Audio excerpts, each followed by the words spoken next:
নমস্কার, জয় ইস্ট বেঙ্গল। চলে এসেছি আজকে আমাদের লিগের চতুর্থ ম্যাচে। আজকের খেলা এফসি গোয়ার বিরুদ্ধে। যারা ইস্ট বেঙ্গল সমর্থক তারা খুব ভালো মতন জানেন যে এফসি গোয়া আমাদের কাছে একটি বড়সড় গাঁটের নাম। আজ সেই গাঁট কি আমরা ভেঙে এগোতে পারবো? সবচেয়ে বড় প্রশ্ন সেখানেই।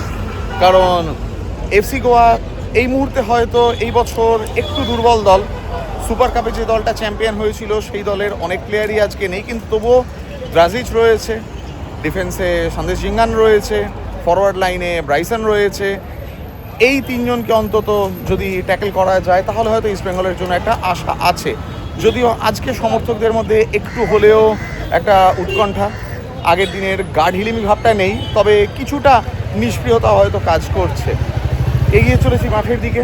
আজকের টিম লাইন আপের সবচেয়ে বড় উল্লেখযোগ্য ইনক্লুশন হচ্ছে নাওরেম মহেশ, যাকে ভাবা গেছিল হয়তো মহেশ ফিরতে ফিরতে মার্চের তৃতীয় বা চতুর্থ সপ্তাহ হয়ে যাবে, মোহামেডান ম্যাচ হয়ে যাবে, তাদেরকে ভুল প্রমাণ করে নাওরেম মহেশ আজকের ম্যাচেই প্রথম 11-এ রয়েছে। আশা করা যায় দ্বিতীয়ার্ধে হয়তো আমরা সাউল ক্রেসপোকেও দেখতে পাবো। তবে আন্তন সয়বার্গ যে গত ম্যাচে রীতিমতো আমাদেরকে ডিসঅ্যাপয়েন্ট করেছিল, হয়তো সে তার নিজস্ব পজিশনে খেলেনি, সেটা একটা কারণ হতে পারে। তাকে আজকে প্রথম 11-এ দেখা যাচ্ছে না, হয়তো তাকে তার স্বাভাবিক পজিশনে দ্বিতীয়ার্ধে নামানো হতে পারে। আপাতত আপডেট এইটুকুই, এরপরে দেখা হচ্ছে মাঠে। জয় ইস্ট বেঙ্গল।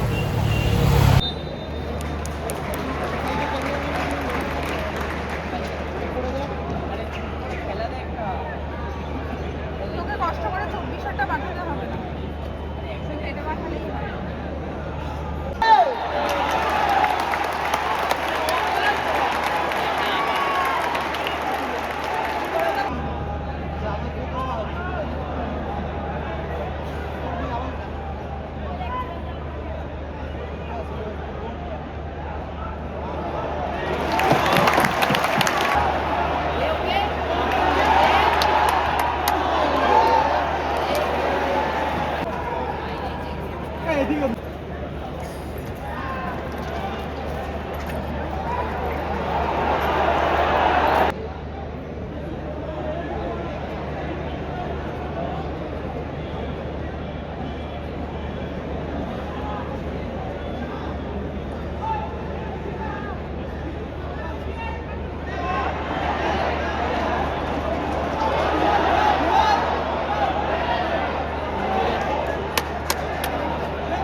চল ইউসুফ, গোয়েঙ্কাকে তাড়িয়ে দে।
প্রথমার্ধের খেলা শেষ, ইস্ট বেঙ্গল ফিরে এসেছে ইস্ট বেঙ্গলের ফর্মে।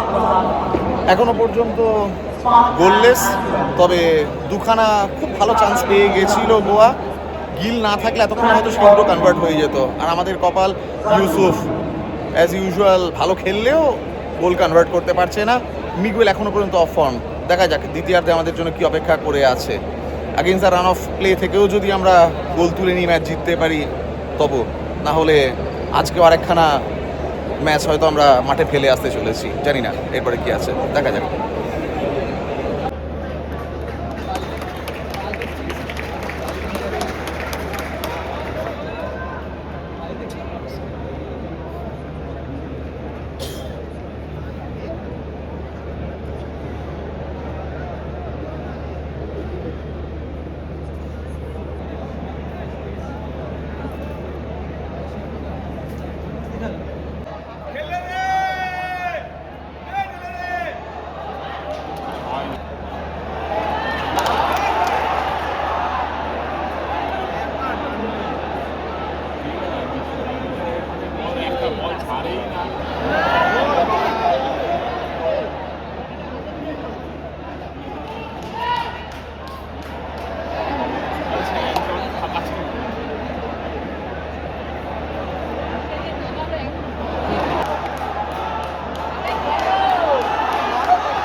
যথারীতি ইস্টবেঙ্গলের সঙ্গে যা হওয়ার তাই হয়েছে।